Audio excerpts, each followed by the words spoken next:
नमस्कार, आप देख रहे हैं द फ्रंट न्यूज और मैं हूं आपके साथ आशीष तिवारी। आज हम बात करेंगे बंगाल में जो नृशंस हत्याएं हो रही हैं हिंदुओं के साथ, आखिर में क्या कुछ उनकी कमी है, क्या वो हिंदुस्तान के उस राज्य के रहने वाले हैं जो उनके साथ ये बर्बरता हो रही है।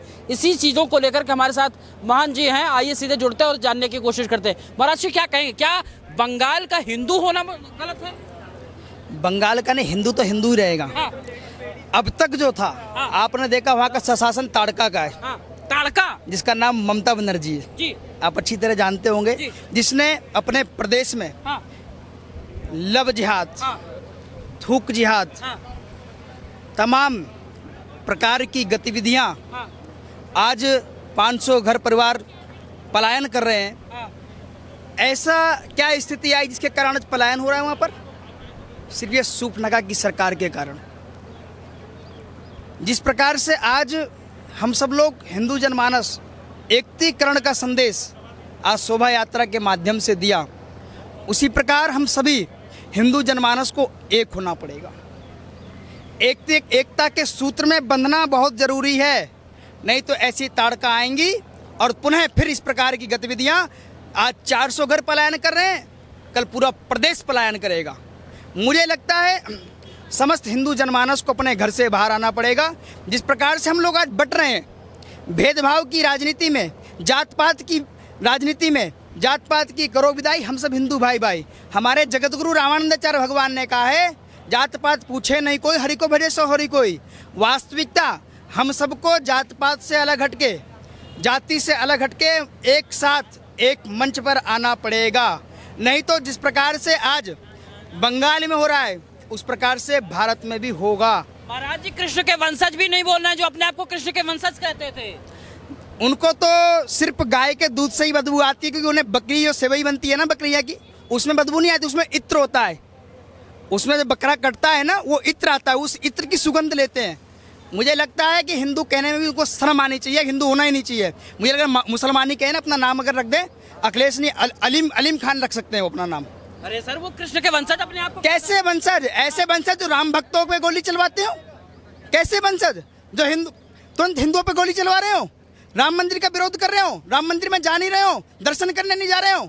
हिंदुओं के राजनीति करने का जो षड्यंत्र चल रहा है, उस राजनीति षड्यंत्र को बंद करना पड़ेगा। क्योंकि आज पूरे भारत का, पूरे विश्व का हिंदू जान चुका है, एक हो रहा है। आपने जिस प्रकार से आज देखा, आज लाखों की संख्या में हिंदुओं का जो सैलाब था, मुझे लगता है समस्त हिंदू जनमानस अब जाग चुका है, अब उसकी चेतना जागृत हो चुकी है।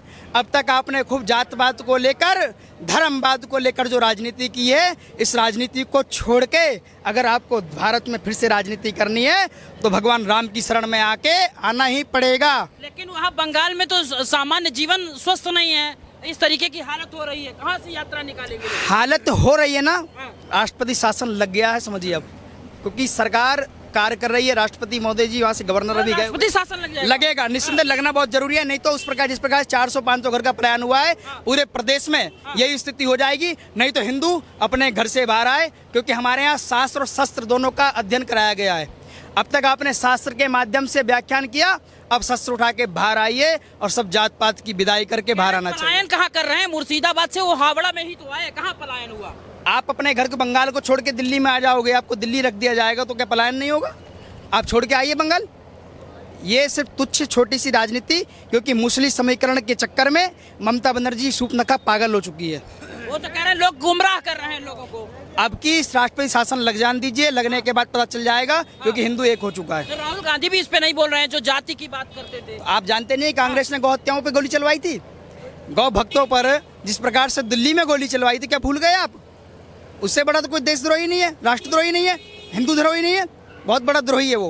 अपने आप को ब्राह्मण कहते हैं सर। विनाश काल विपरीत बुद्धि, उसके अंदर बुद्धि ही नहीं है, वास्तविकता उसके अंदर राजनीतिक के लायक भी नहीं है। वो सिर्फ जो है तुच्छ राजनीतिकरण करके वोट बैंक की राजनीति करना चाहता है। लेकिन समस्त हिंदू जनमानस अब जाग चुका है। केवल आखिरी सवाल, बहुत सारे जगहों पे जब कुछ कार्यक्रम होता है या कुछ घटनाएं हो जाती हैं, पूरा विपक्ष पलट जाता है, लेकिन अब बंगाल की यात्रा कोई नहीं कर रहा है। उसका कारण है ना, क्योंकि अब तक वो सिर्फ जो अब तक जो राजनीति करके आए वो मुस्लिमकरण की राजनीति करते हुए आए हुए हैं।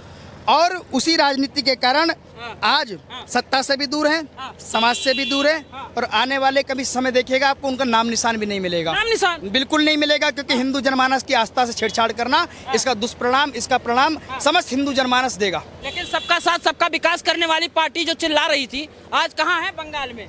सबका साथ सबका विकास आज भी कार्य कर रही है। नेतृत्व देखिए आप, तुरंत राष्ट्रपति महोदय के पास गुहार लगाई, माननीय गृह मंत्री अमित शाह जी से भी हम लोगों ने रिक्वेस्ट की, उन लोगों ने तत्काल प्रभाव से, वहाँ के गवर्नर जी वहाँ गए हैं, अभी जांच कर रहे हैं, और मुझे लगता है राष्ट्रीय शासन लग जाएगा। ये संत समाज कहाँ गया जो कह रहा है कि धर्मो रक्षते रक्षिता? अरे जब हमको संत समाज, जितना संत समाज आज नीचे जमीन पर आकर कार्य करता है, मुझे लगता है कोई राजनीतिक पार्टी नहीं करती होगी।